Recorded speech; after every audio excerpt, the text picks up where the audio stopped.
पिछली क्लास में हमने कॉनकेव मिरर की प्रिंसिपल फोकस तक पढ़ ली थी, कॉनकेव और कॉन्वेक्स दोनों मिरर की। आज हम लोग उससे आगे स्टार्ट करेंगे और आज हम लोग इमेज फॉर्मेशन स्टार्ट करेंगे। इमेज फॉर्मेशन इन कॉनकेव मिरर।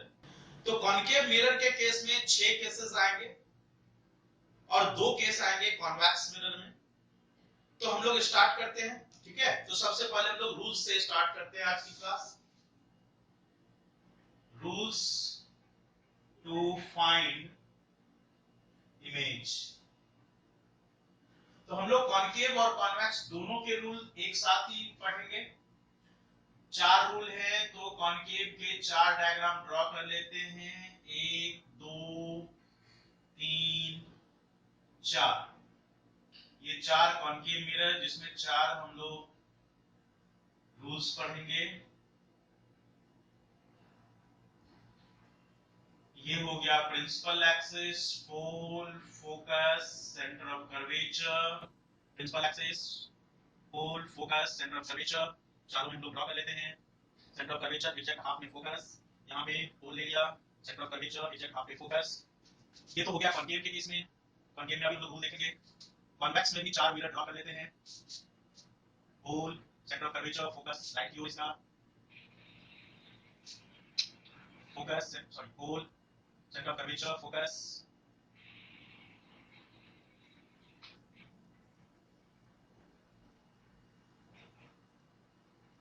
तो ये चारों हमने ड्रॉ कर लिया। अब हम इसमें रूल्स समझेंगे।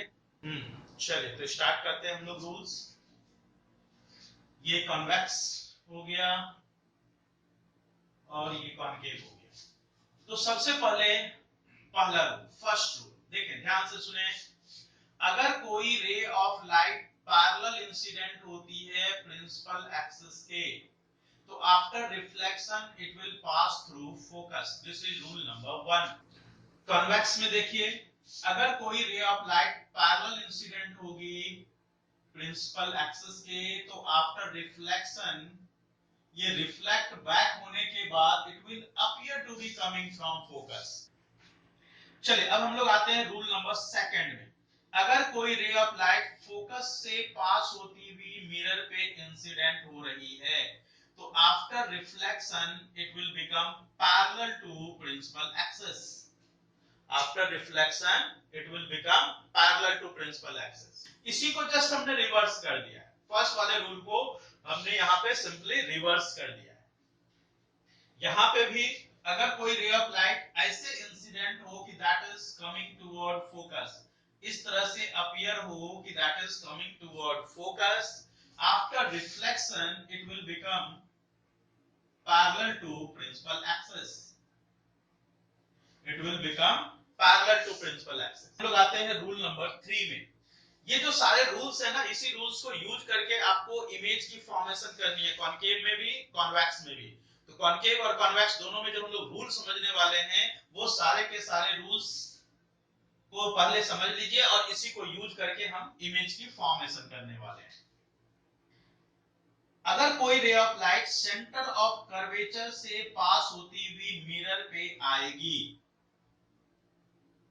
अगर कोई रे ऑफ लाइट सेंटर से पास होती हुई मिरर पे आएगी, जैसे मान लीजिए ये हॉलो स्फीयर है, ये लाइन क्या कहलाएगा? रेडियस, है ना। तो ये वाली जो लाइन है, ये लाइन क्या होगी? इसकी रेडियस हो जाएगी। जैसे ये रेडियस है, वैसे ये लाइन, ये जो यहां से यहां की लाइन है, वो रेडियस होगी। तो इस पॉइंट पे अगर हम टेंजेंट ड्रॉ करें तो इट विल बिकम 90 डिग्री, है ना। ये 90 डिग्री हो जाएगा। उसी तरह से अगर हम इस लाइन पे यहाँ पे ड्रॉ करें तो इट विल बिकम 90 डिग्री। यहाँ पे अगर हम एक टेंजेंट ड्रॉ कर दें तो अब इस पॉइंट पे जो पॉइंट ऑफ इंसिडेंस है रे ऑफ लाइट का, इस पॉइंट पे नॉर्मल अगर हम ड्रॉ करेंगे तो ये नॉर्मल इसी लाइन पे आ जाएगा जिस लाइन पे रे ऑफ लाइट इंसिडेंट हो रही है। नॉर्मल का मतलब क्या? 90 डिग्री। यहाँ पे हम जब 90 डिग्री ड्रॉ करेंगे तो ये नॉर्मल वाली लाइन भी उसी रे ऑफ लाइट पे आ जाएगी। तो नॉर्मल भी उसी लाइन पे आ गई जिस पे इंसिडेंट रे है। इसका मतलब क्या हुआ? दोनों के बीच में एंगल क्या हो गई? 0। Angle I hear will be 0। तो अगर एंगल आई 0 है तो एंगल आर भी 0 हो जाएगा। दिस मींस कि reflected ray will retrace the path, जिस पाथ से आ रही है उसी पाथ पे वापस जाएगी। बिल्कुल सेम यही चीज जब इधर 90 बन रहा है तो अपोजिट साइड में अगर हम लेकर के जाएंगे तो ये रहा एंगल भी 90 डिग्री बनेगा। अब यहाँ पे देखो यही वाली रूल आ जाएगी, अगर कोई ray of light centre of curvature की टुवर्ड आती हुई अपीयर हो रही हो, अगर इधर 90 डिग्री का एंगल बन रहा है तो इधर भी 90 डिग्री का एंगल बनेगा। अब यहाँ पे नॉर्मल अगर ड्रॉ करेंगे तो फिर से इसी लाइन पे आ गया, मतलब angle of incidence here again will be 0 degree. So angle of reflection here again will be 0, that means it will retrace the path. Fourth rule इसका ये है, इसका ये थर्ड रूल हो गया। फोर्थ रूल इसका ये है, अगर कोई रे ऑफ लाइट पोल पे इंसिडेंट होती है तो जितनी एंगल ऑफ इंसिडेंस यहाँ पे बनेगी उतना ही एंगल ऑफ रिफ्लेक्शन भी यहाँ पे बनेगा।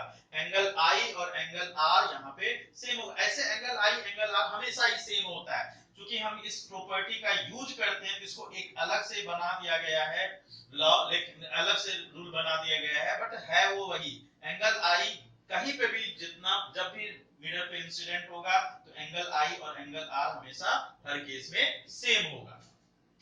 यहाँ पे भी जितना एंगल ऑफ इंसिडेंस होगा ये वाला एंगल, एंगल ऑफ रिफ्लेक्शन भी सेम उतना ही एंगल होगा। दोनों एंगल हमेशा हर केस में बराबर होगा। एंगल ऑफ रिफ्लेक्शन भी यहाँ पे सेम हो जाएगा। तो चाहे यहाँ पे एंगल आई एंगल आर की बात करो, चाहे यहाँ पे एंगल आई एंगल आर की बात करो, किसी भी जगह पे बात, यहाँ पे भी देखो इस भी जगह पे अगर ड्रॉ करोगे तो यहाँ पे भी angle i angle r same होगा। हर जगह पे एंगल, रूप मिरर है तो मिरर में हमेशा एंगल आई एंगल आर हमेशा सेम ही होगा। तो ये हो गया 4 रूल्स, और इसी 4 रूल्स को यूज करके हम लोग अब इमेज की फॉर्मेशन। कॉन्केव मिरर के केस में, कॉन्केव मिरर के केस में 6 इमेजेस ड्रॉ करने हमें। ऑब्जेक्ट को डिफरेंट डिफरेंट प्लेसेस पे हम प्लेस करेंगे, और उस डिफरेंट प्लेसेस पे प्लेस करके हम ये ऑब्जर्व करेंगे कि इमेज की फॉर्मेशन कहां-कहां हो रही है, उसकी प्रॉपर्टी क्या-क्या है। जब इमेज की फॉर्मेशन हो रही है तो उस इमेज की प्रॉपर्टी क्या है, ये सारी चीजें हम लोग ऑब्जर्व करने वाले हैं। तो सबसे पहला केस इमेज फॉर्मेशन में, सबसे पहला केस है image formation in concave mirror. तो image formation in concave mirror में सबसे पहला केस है when object is placed between P and F। अगर ऑब्जेक्ट P और F के बीच में प्लेस्ड हो तो कहां पे बनेगा इमेज। ये रहा हमारा कॉन्केव मिरर।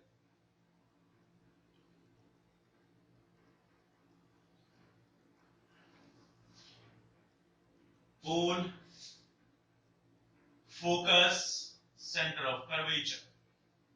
ऑब्जेक्ट को हमने कहां प्लेस किया है, P और F के बीच में, यहां पे। तो एक रे ऑफ लाइट पैरेलल लेके आएंगे। अभी मैंने बताया था रूल नंबर 1, अगर कोई ray of light parallel incident होती है तो after reflection it will pass through, कहां से पास करेगा बच्चों, फोकस। ये फोकस से पास करेगा।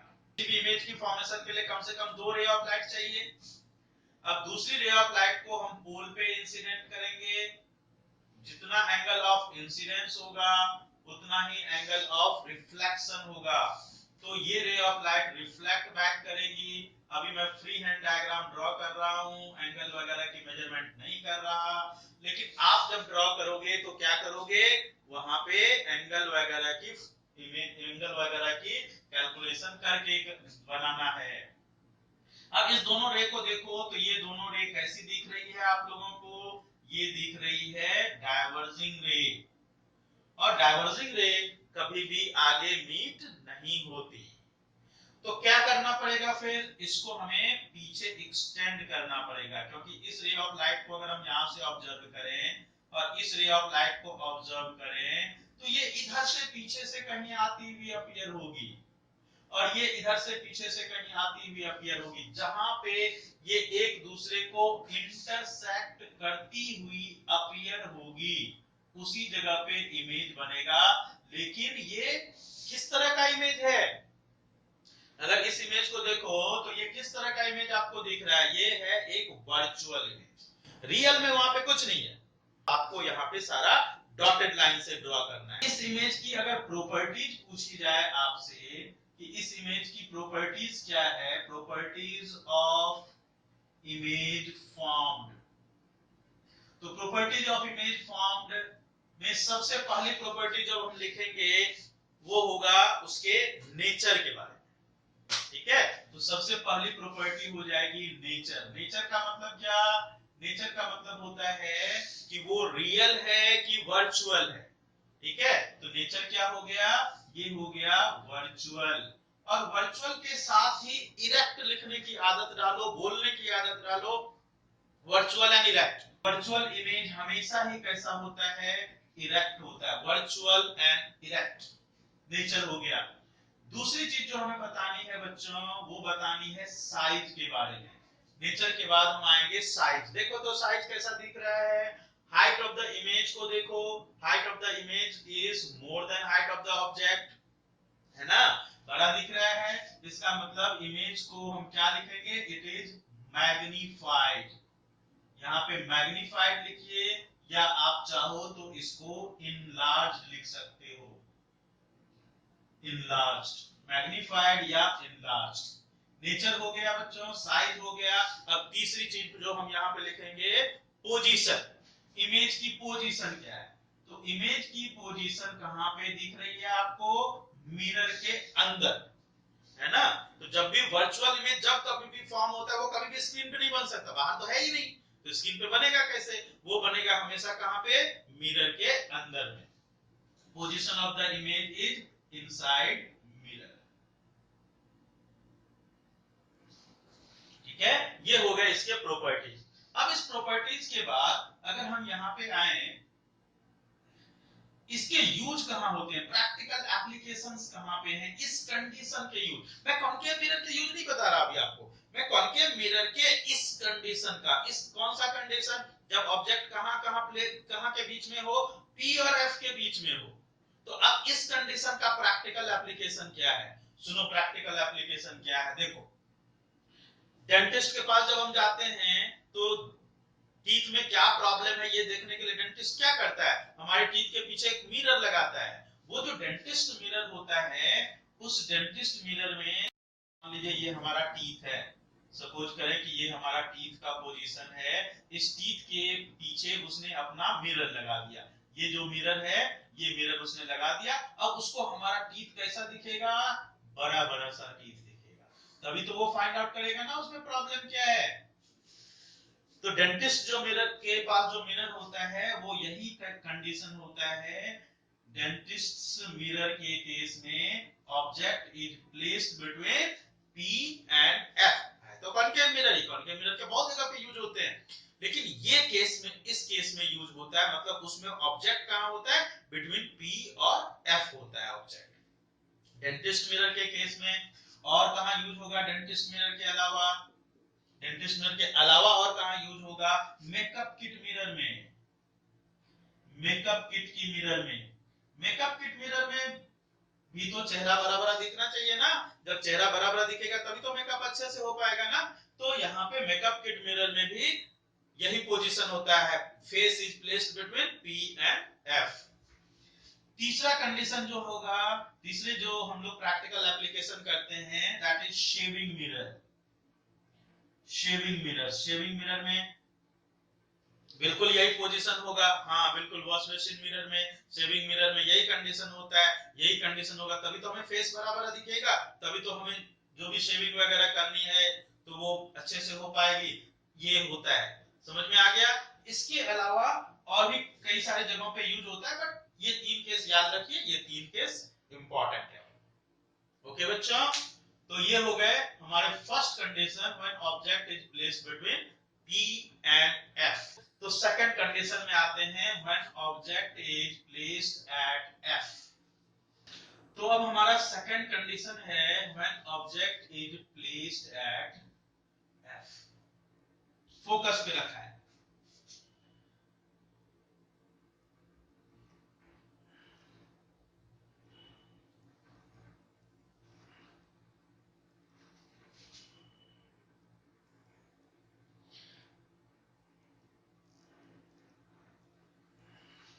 एक रे ऑफ लाइट पैरेलल लेके आए, जो पैरेलल आई वो फोकस से पास की, दूसरी रे ऑफ लाइट को पोल पे इंसिडेंट किया, वो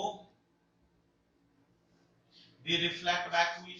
अब जो ये दोनों रिफ्लेक्टेड रेज हैं, अगर इस रिफ्लेक्टेड रेज को हम ऑब्जर्व करें तो आपको रिफ्लेक्टेड रेज कैसी दिख रही है? ये जो रिफ्लेक्टेड रेज है आर पैरेलल। और पैरेलल रे के बारे में अगर आप याद करो तो मैंने आपको समझाया था कि parallel rays will meet at infinity. तो parallel rays will meet at infinity, तो इसका मतलब क्या है? मतलब क्या है इंफिनिटी पे मीट होने का मतलब क्या है, समझिए। जैसे मान लीजिए कि ये एक टॉर्च या गाड़ी की हेडलाइट है, जो हमारी व्हीकल्स होते हैं, व्हीकल्स की हेडलाइट है। अब हेडलाइट का जो बल्ब है, उस बल्ब में जो फिलामेंट है, वो फिलामेंट कहां पे प्लेस है? Filament of bulb is at focus. Filament of bulb कहां पे है? फोकस पे। तो अगर फोकस पे है और पीछे इसके लगा है क्या? कॉनकेव मिरर लगा है। तो अब यहां से जो रे ऑफ लाइट फोकस से पास होती हुई जाएगी, ये देखो, जो रे ऑफ लाइट फोकस से पास होती हुई जाएगी, मिरर पे इंसिडेंट होगी, तो after reflection it will become parallel to the principal axis. यही हो रहा है ना, देखो, it will become parallel to principal axis. तो इस गाड़ी की हेडलाइट से जो बीम ऑफ लाइट निकलेगी, वो कैसी बीम ऑफ लाइट निकलेगी? पैरेलल बीम ऑफ लाइट निकलेगी। जो गाड़ी की हेडलाइट से, टॉर्च से, सर्च लाइट से, इस सब से जो बीम ऑफ लाइट निकलती है वो पैरेलल बीम ऑफ लाइट निकलती है। क्यों निकलती है? क्यों ऐसे? इसके पीछे रीजन क्या है? Filament is placed at focus. Focus पे है तो देखो रेज ऑफ लाइट कैसी आ रही है? पैरेलल आ रही है। तो अब ये जो रे ऑफ लाइट पैरेलल आ रही है, ये कहां तक जाएगी? कितने किलोमीटर जाएगी? 10 किलोमीटर जाएगी, 20 किलोमीटर जाएगी, 2 किलोमीटर जाएगी, कितने किलोमीटर जाएगी? जब तक उसको नहीं रोका जाएगा वो चलती चली जाएगी। जब उसको ऑब्स्ट्रक्ट किया जाएगा, कहीं पे भी सामने कोई वॉल है, कोई गाड़ी है, रोड है, जो भी चीज सामने में है, उस चीज पे जब इंसिडेंट होगी, वहां टकराएगी, तो वहां पे इमेज की फॉर्मेशन होगी। बिल्कुल यही चीज यहाँ पे होता है। मतलब अगर उसको रोका नहीं गया तो it will meet at infinity, infinity तक जाएगी। लेकिन जहां पे ऑब्स्ट्रक्ट किया जाएगा उसी जगह पे इमेज की वहां फॉर्मेशन हो जाएगी। तो इसका मतलब ये जो पैरेलल बीम है they will meet at infinity. तो इमेज की फॉर्मेशन कहां पे होगी? इंफिनिटी पे होगी। अब इस इमेज की अगर प्रॉपर्टीज पूछी जाए आपसे कि इस इमेज की प्रॉपर्टीज कैसी है, तो properties of the image form में सबसे पहली चीज हम क्या बोलेंगे? नेचर। नेचर क्या है? रियल है। रियल है तभी तो वो स्क्रीन पे बना रही है, वॉल पे बना रही है, रोड पे बना रही है, सामने की गाड़ी पे बना रही है, क्योंकि वो सामने किसी ऑब्जेक्ट पे, मिरर के अंदर नहीं है, ये मिरर के बाहर है। जहां पे भी ऑब्जेक्ट पे वो इंसिडेंट हो रही है वहां पे बना रही है। That is just like screen. तो इसका मतलब इमेज कैसी है? Image is real. और रियल के साथ साथ इमेज कैसा होता है? रियल इमेज हमेशा इन्वर्टेड होता है। रियल एंड इन्वर्टेड साथ में बोलने की आदत डालें। नेचर के बाद हम लोग आते हैं साइज पे। तो अब देखो छोटा सा फिलामेंट है और इमेज उसका कितना बड़ा बनता है? आपने देखा होगा गाड़ी की व्हीकल में या टॉर्च वगैरह में छोटा सा फिलामेंट होता है, लेकिन उसका इमेज बहुत ज्यादा बनता है। इसका मतलब इसका जो इमेज होगा that will be highly magnified. Highly magnified. ऐसे भी जो ऑब्जेक्ट जो इमेज इंफिनिटी पे बनेगी वो हमेशा हाईली मैग्नीफाइड ही होगी। नेचर हो गया, साइज हो गया, पोजीशन क्या होगा? Position is at infinity. अब इसके यूजेज कहां कहां है? देखिए आपके सामने यूजेज हैं। एक तो हो गया टॉर्च, सर्च लाइट, और कहां पे यूज होगा? ये हो जाएगा कहां पे? इन व्हीकल्स हेडलाइट। व्हीकल्स हेडलाइट के केस में, इस सब जगहों पे, लाइट हाउस वगैरह के केस में दूर तक लाइट को भेजने के लिए, जो समंदर में लाइट हाउस होते हैं ना, दूर दूर तक रे ऑफ लाइट जाती है, उससे कई कई किलोमीटर तक, तो that is used in this case. ये सब केसेस में हम लोग इसको यूज करते हैं। तो ये हो गया हमारा second condition, when object is placed at F. Condition third is when object is placed between F and C.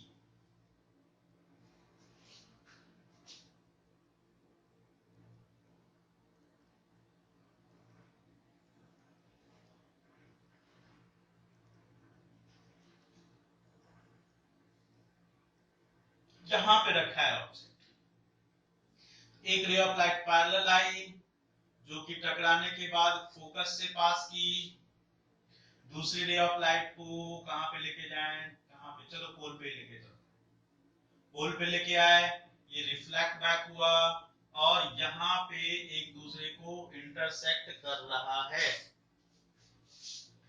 लेकिन ये कोई जरूरी नहीं है कि आप यहाँ पे पोल पे ही लेके जाओ, आपकी जहां मर्जी है, रूल तो आपको पता ही है, जहां पे मर्जी है आप फोकस से लेके जा सकते हो, सेंटर ऑफ कर्वेचर से लेके जा सकते हो, जिधर मर्जी है उधर से रे ऑफ लाइट लेके जाइए।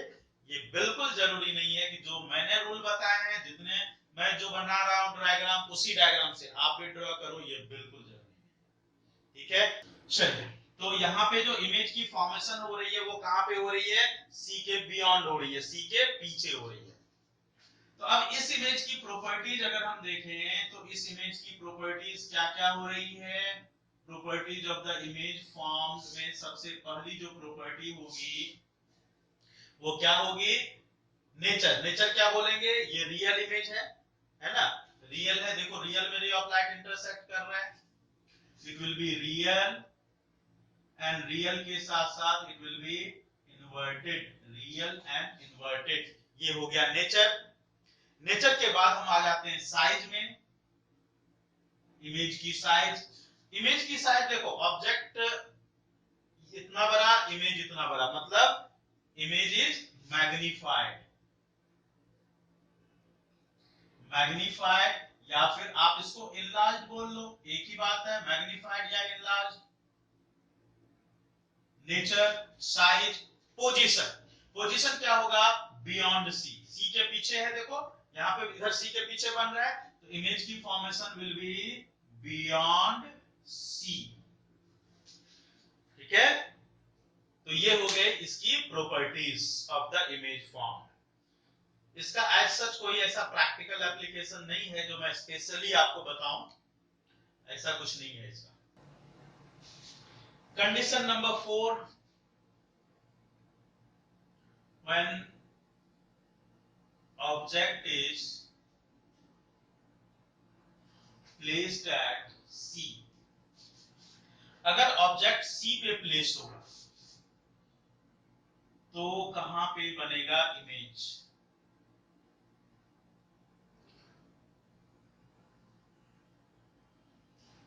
P F C।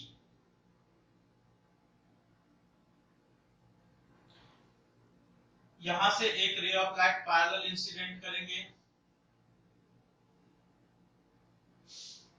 Parallel incident किया, और जो पैरेलल रेज है वो फोकस से पास होगी।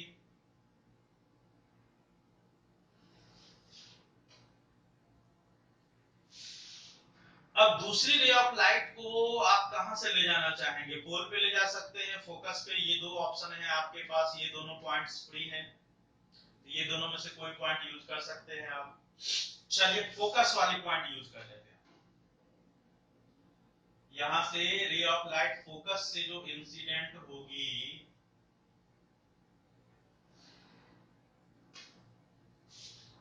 जो फोकस से पास करेगी, after reflection it will become parallel to principal axis, it will become parallel to principal axis.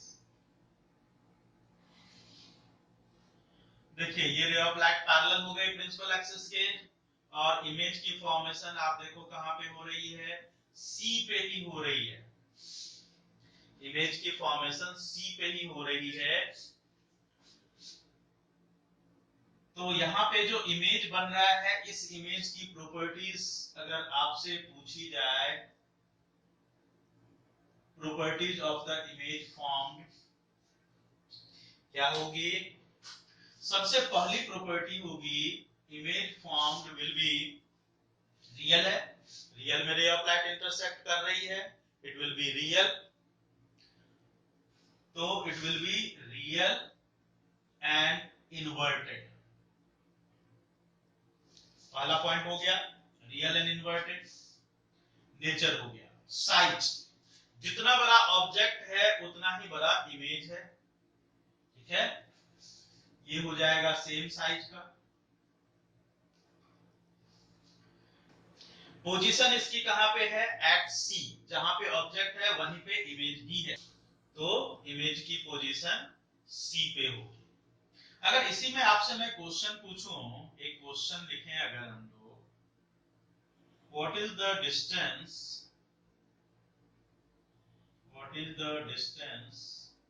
Between object and its image in this condition। इस कंडीशन में ऑब्जेक्ट और इमेज के बीच का डिस्टेंस कितना है? Option number A 2f, option number B 4f, option number C 0, option number D infinite. चलिए बताइए ऑप्शन क्या होगा? Answer will be 0। ऑब्जेक्ट ये रहा, इमेज ये रहा, दोनों एक ही जगह पे है, तो distance will be 0। Number 5, when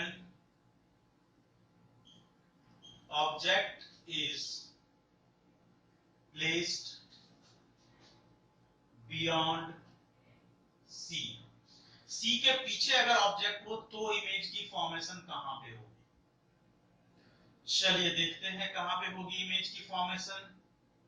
ये रहा हमारा P F C, ऑब्जेक्ट है यहाँ पे, एक रे ऑफ लाइट पैरेलल आएगी जो फोकस से पास करेगी, दूसरी रे ऑफ लाइट पास चाहे जहां से लेकर के जाओ, P F C, तीन ऑप्शन है हमारे पास, तीन पॉइंट्स खाली हैं, P F C, जो भी पॉइंट से लेकर के जाओ, जहां पे भी आपकी मर्जी हो वहां से रे ऑफ लाइट लेके आ सकते हो।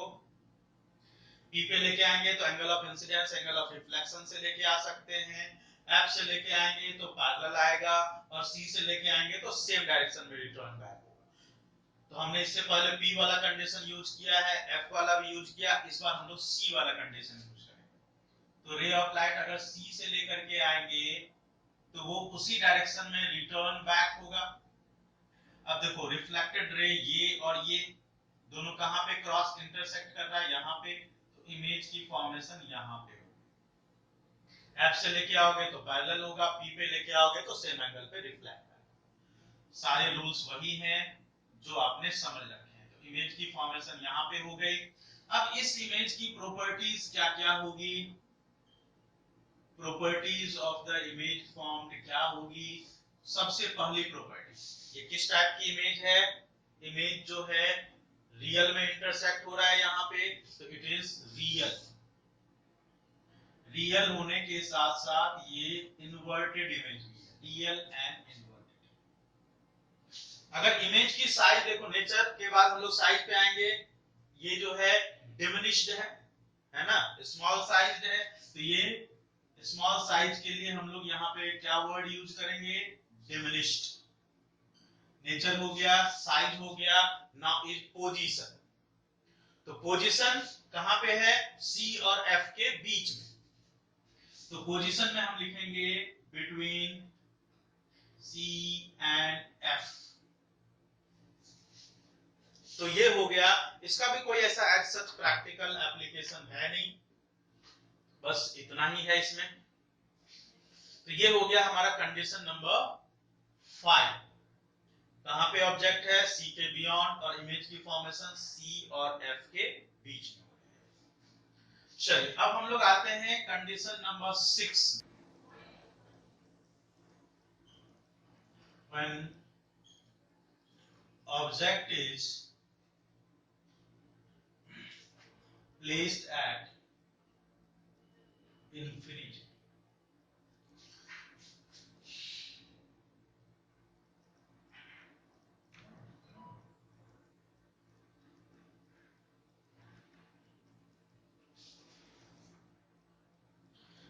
Pole, focus, center of curvature. देखिए, अगर ऑब्जेक्ट इंफिनिटी पे है तो सबसे बड़ी बात यहां पे जो आपको समझनी है वो ये कि ऑब्जेक्ट को कहां प्लेस करेंगे, है ना। तो ऑब्जेक्ट को कहां प्लेस करेंगे, सुनिए कहां प्लेस करेंगे। दो ऑप्शन आपके पास। पहला ऑप्शन, आप ऑब्जेक्ट को शो ही मत करो, आप सिंपली क्या दिखाओ कि वहां पे parallel rays of light incident होती हुई दिखाओ आप। अगर कोई पैरेलल रेज दिखा रहे हो तो पैरेलल रेज का मतलब ही होता है कि ऑब्जेक्ट इज एट इंफिनिटी। ये इसका अपने आप मतलब निकल गया कि object is placed at infinity. अब ये पैरेलल बीम ऑफ लाइट जो है ये रिफ्लेक्ट बैक होगी और फोकस पे कन्वर्ज होगी और इमेज की फॉर्मेशन कहां पे हो जाएगी, फोकस पे हो जाएगी। ये पहला ऑप्शन हो गया, इमेज जो बन रहा है वो फोकस पे एकदम छोटा सा पॉइंट साइज इमेज बनेगा। दूसरा कंडीशन क्या हो सकता है, दूसरा तरीका क्या हो सकता है, आप ऑब्जेक्ट को ड्रॉ करो, ऑब्जेक्ट को ड्रॉ करो। अब ऑब्जेक्ट तो इंफिनिटी पे है तो वहां से क्या करोगे, ऐसे डॉटेड लाइन दिखाओ, ऐसे डॉटेड लाइन दिखाओ और जहां पे आप प्रिंसिपल एक्सिस ड्रॉ कर रहे हो प्रिंसिपल एक्सिस से बोल्ड लाइन ले लिया। दो तरीका, पहला तरीका सिंपली पैरेलल लाइन दिखाए, दूसरा तरीका ऑब्जेक्ट को आपने ड्रॉ किया और ऑब्जेक्ट से डॉटेड लाइन दिखाया, जहां से प्रिंसिपल एक्सिस स्टार्ट कर रहे हो वहां से आपने बोल्ड लाइन ले लिया। इमेज की फॉर्मेशन कहां पे हो रही है, इमेज की फॉर्मेशन फोकस पे हो रही है।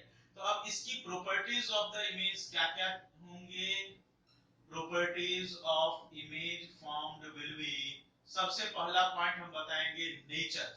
देखो यहाँ पे रियल में इंटरसेक्शन हो रहा है, रियल में वहां पे कन्वर्ज हो रहा है, तो it will be real and inverted. Real image हमेशा इन्वर्टेड नेचर हो। साइज कैसा है, एकदम पॉइंट साइज है, छोटा सा इमेज है, पॉइंट साइज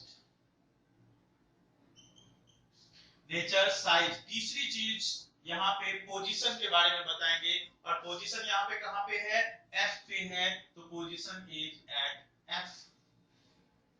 ठीक है, ये तीन प्रॉपर्टीज हो गए इमेज के। अब इसके यूज कहां करते हैं, इसके यूज को जरा ध्यान से समझिए। इसके यूज से आपके क्वेश्चंस एग्जाम्पलर में भी है और बैक एक्सरसाइज में भी है। इसका यूज जो है हम लोग करते हैं सोलर कुकर में, सोलर कॉन्सेंट्रेट्स में, जहां पे सन की रेज ऑफ लाइट को एक जगह पे कॉन्सेंट्रेट किया जाता है, सोलर कॉन्सेंट्रेट में, सोलर कुकर में, इस सब जगहों पे यूज किया जाता है। और इसका और भी जगह पे हम लोग एप्लीकेशन करते हैं, that is to find focal length of mirror. कौन सा mirror, concave mirror, of concave mirror. Concave mirror को के फोकल लेंथ को फाइंड आउट करने के लिए हम लोग यही कंडीशन यूज करते हैं जब ऑब्जेक्ट कहां पे हो, इंफिनिटी पे हो। कैसे यूज करते हैं अभी मैं समझाऊंगा कैसे यूज करते हैं। एक्चुअली वो आपका एक एक्टिविटी है, प्रैक्टिकल बेस्ड एक्टिविटी है, तो वो आपको अभी मैं समझाऊंगा। ठीक है, ये इसके प्रॉपर्टीज हो गए और ये हो गए इसकी इमेज फॉर्म। Okay, clear. चलिए, find the focal length of the mirror. कैसे फाइंड आउट करेंगे फोकल लेंथ, इसके लिए हम लोग क्या करेंगे, जो हमारी एक्टिविटी है उसमें हम एक कॉनकेव मिरर ले लेते हैं और उस कॉनकेव मिरर को एक स्टैंड पे लगा देते हैं।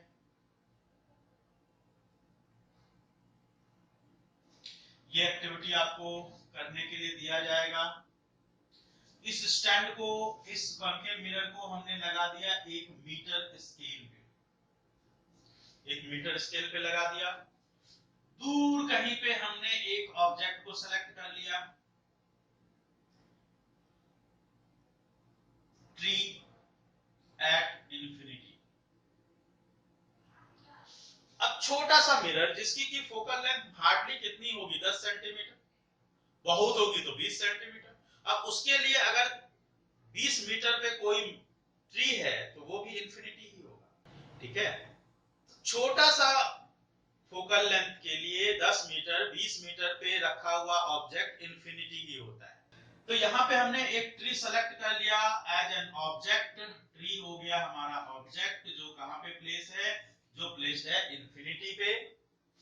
यहां से रेज ऑफ लाइट आएंगी मिरर पे, पैरेलल रेज, और parallel rays of light incident होने के बाद थोड़ा सा पैरेलल करना पड़ेगा हमें।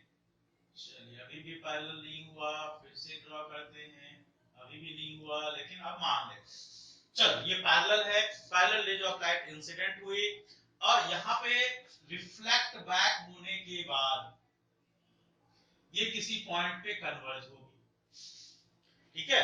अब जिस पॉइंट पे कन्वर्ज होगी वही उसका फोकल लेंथ होगा। अब हम ये कैसे पता करेंगे किस पॉइंट पे कन्वर्ज होगी, हम यहाँ पे एक लगाएंगे स्क्रीन,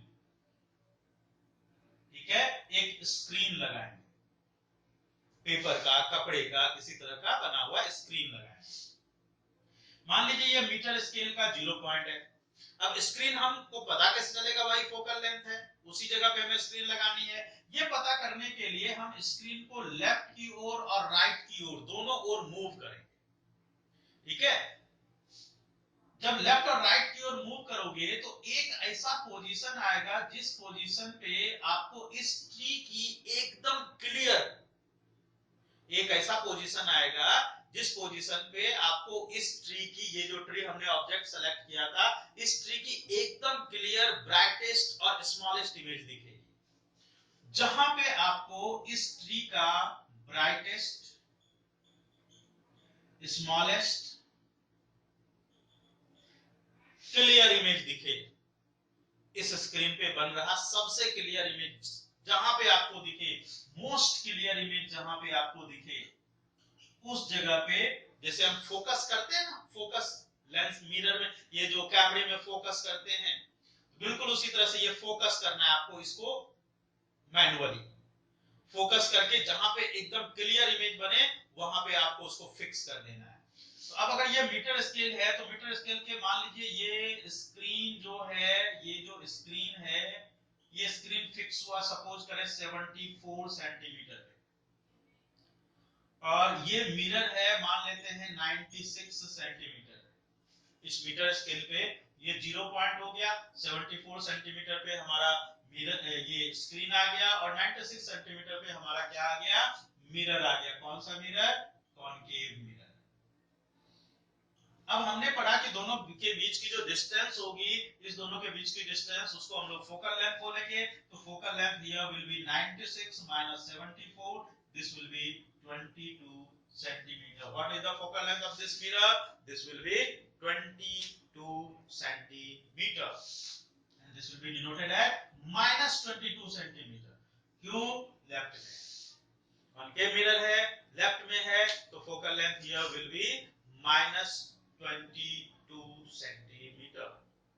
अब हम लोग यहाँ पे आते हैं कॉन्वेक्स मिरर में सिर्फ 2 केस हैं, वो भी अभी हम लोग कंप्लीट कर लें। तो कॉन्वेक्स मिरर के 2 केसेस हम लोग, चलिए कॉन्वेक्स मिरर में सबसे पहला केस हमारा होता है, कॉन्वेक्स मिरर में 2 केस है।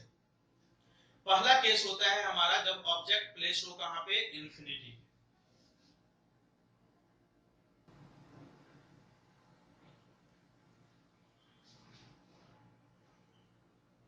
पोल, फोकस, सेंटर ऑफ कर्वेचर।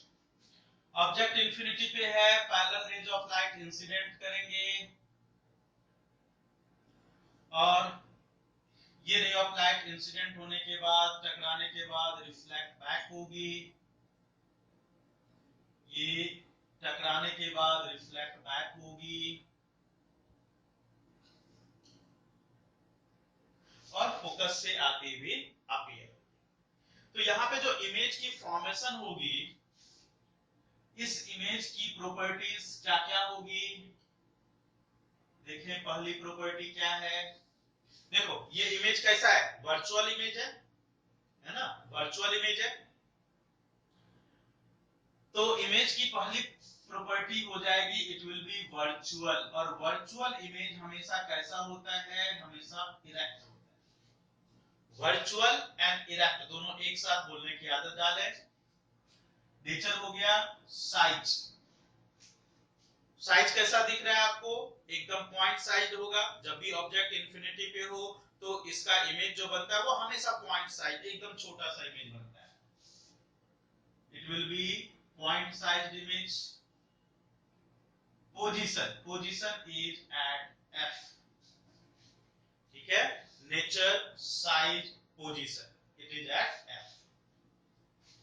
अब आते हैं इसी के सेकंड केस में। सेकंड केस है when object is placed at any point between P and infinity। कहने का मतलब in front of mirror. Object चाहे जहां कहीं पे भी रखा हो। ये सेकंड केस है। पहला केस तो था ऑब्जेक्ट इंफिनिटी पे था। सेकंड केस है when object is placed at any point between P and infinity, चाहे जहां पे भी रखा हो, जिस भी जगह पे रखा हो। इमेज की फॉर्मेशन कैसे होगी, ये देखिए। ये हो गया हमारा mirror, pole, centre of curvature, focus.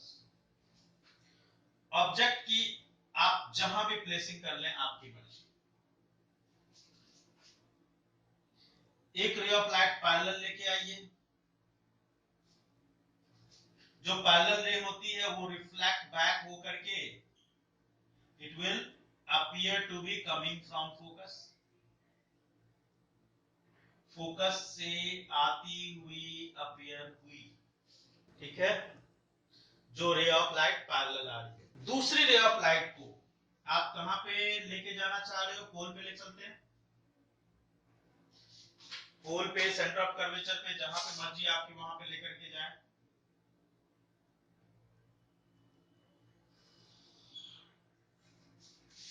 पोल पे लेकर के आए, जितना एंगल ऑफ इंसिडेंस है उतना ही एंगल ऑफ रिफ्लेक्शन होगा। ये रिफ्लेक्ट बैक किया और ये पीछे इधर इंटरसेक्ट करता हुआ अपीयर होगा, ठीक है। ये रे ऑफ लाइट इधर इंटरसेक्ट करता हुआ अपीयर हो रहा है। तो जो इमेज का फॉर्मेशन होगा वो यहां पे होगा।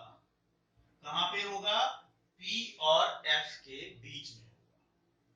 कहने का मतलब कि ऑब्जेक्ट चाहे जहां कहीं पे भी रखा हो, इधर मिरर के सामने चाहे जहां भी रखा हो, इमेज का फॉर्मेशन हमेशा कहां पे होगा, P और F के बीच में ही होगा। इंपॉर्टेंट पॉइंट है, वेरी वेरी इंपॉर्टेंट पॉइंट। यहां से एक बहुत इंपॉर्टेंट क्वेश्चन आता है, ध्यान से सुनिए, एकदम ध्यान से सुनिए। इस जगह पे जो इमेज फॉर्मेशन हो रही है, उस इमेज फॉर्मेशन, इमेज की प्रॉपर्टी क्या क्या होगी, इमेज की प्रॉपर्टीज क्या क्या होगी। सबसे पहली प्रॉपर्टी, ये कैसा इमेज है, वर्चुअल एंड इरेक्ट इमेज है। वर्चुअल एंड इरेक्ट इमेज है पहली प्रॉपर्टी। नेचर हो गया। साइज कैसा है, डिमिनिश्ड। देखो डिमिनिश्ड है, छोटा है, ऑब्जेक्ट से छोटा है। Size is diminished.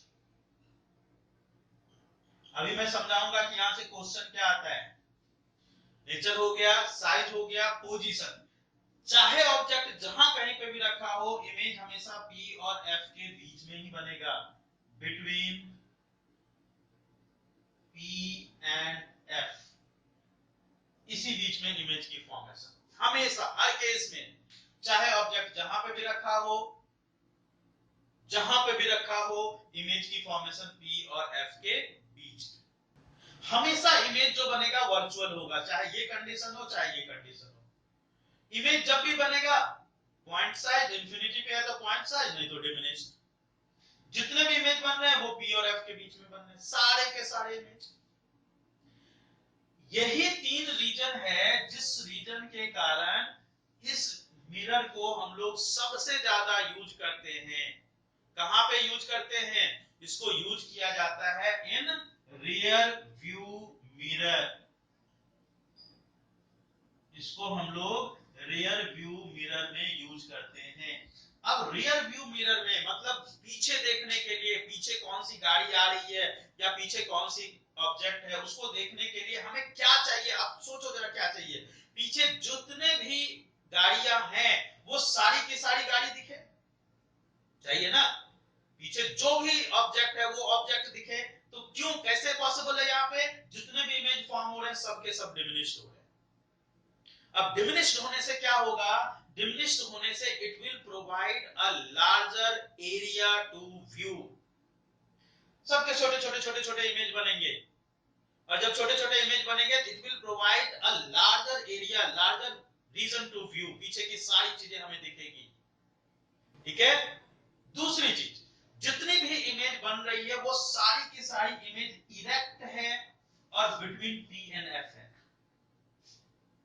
इरेक्ट है, इरेक्ट कहने का मतलब सारा इमेज सीधा है। जबकि कॉनकेव में आपने क्या देखा था, बहुत सारे केसेस में इमेज, मैक्सिमम केसेस में इमेज तो इन्वर्टेड थी। यहां पे जितना भी इमेज है सब का सब इमेज सीधा है। सीधा इमेज होने से फायदा क्या है? ट्रक है तो ट्रक सीधा दिखेगा, उल्टा नहीं दिखेगा। उल्टा दिखता तो फिर हमें पता ही नहीं चलता, पता ही नहीं चलता ना कि वो है क्या, ट्रक है कि कार है। उल्टा रहेगा तो पता कैसे चलेगा? इसलिए जितनी भी इमेज है सब की सब इमेज इरेक्ट है। ये सारे प्रॉपर्टीज होने के कारण जितनी भी इमेज है वो सब इमेज पी और एफ के बीच में है। पी और एफ के बीच में होने से क्या होगा? होगा ये कि सारे इमेज ड्राइवर के बिल्कुल पास में होंगे। सारे इमेज इसी बीच में बन रहे हैं तो सारे इमेज ड्राइवर के बिल्कुल पास में होंगे। तो clear identification of the object हो सकता है कि वो कार है कि जीप है कि बस है कि ट्रक है, पीछे कौन सी ऑब्जेक्ट है, क्लियर आइडेंटिफिकेशन हो सकती है। तो इस रीजन के कारण, पहली रीजन क्या कि ये इरेक्ट है और बिटवीन पी एंड एफ है। इरेक्ट और बिटवीन पी एंड एफ होने से क्या होगा? Clear identification of the object होंगे। दूसरी चीज क्या, जितने भी इमेज बन रहे हैं वो डिमिनिश्ड इमेज बन रहे हैं। It will provide a larger region to view. पीछे से की ज्यादा से ज्यादा चीजें दिखाई देगी। दैट इज द रीजन ये जो मिरर है that is used in rear view mirror. Very important question, ये क्वेश्चन बहुत इंपॉर्टेंट क्वेश्चन है। इसको और भी जगहों पे यूज किया जाता है, जैसे blind turns of the road. Malls वगैरह में जहां ब्लाइंड टर्न्स होते हैं उस जगह पे यूज किया जाता है। ज्वेलरी शॉप में यूज किया जाता है। एक मिरर से भी पूरी की पूरी ज्वेलरी शॉप या किसी भी तरह की मॉल वगैरह में कोई शॉप वगैरह है तो हर चीज पे, हर ऑब्जेक्ट की इमेज यहाँ पे बनेगी। ठीक है। तो ये जो है वैसे शॉप्स वगैरह में लगा होता है जहां पे कि हमें सारी पूरी शॉप की इमेज एक ही मिरर में दिखाई दे देगी। या जहां ब्लाइंड टर्न्स होते हैं, ब्लाइंड टर्न्स में हमें यही मिरर को यूज करना होता है। ठीक है। तो ये कंडीशंस हो गए कॉन्वेक्स। लेंस मैंने लिख दिया यहाँ पे, sorry it is not lens, it is mirror. Convex mirror, it is not lens, it is mirror. Okay बच्चों, तो ये हमारा टॉपिक हो गया कंप्लीट। अब अगली क्लास में हम लोग इसके न्यूमेरिकल्स करेंगे।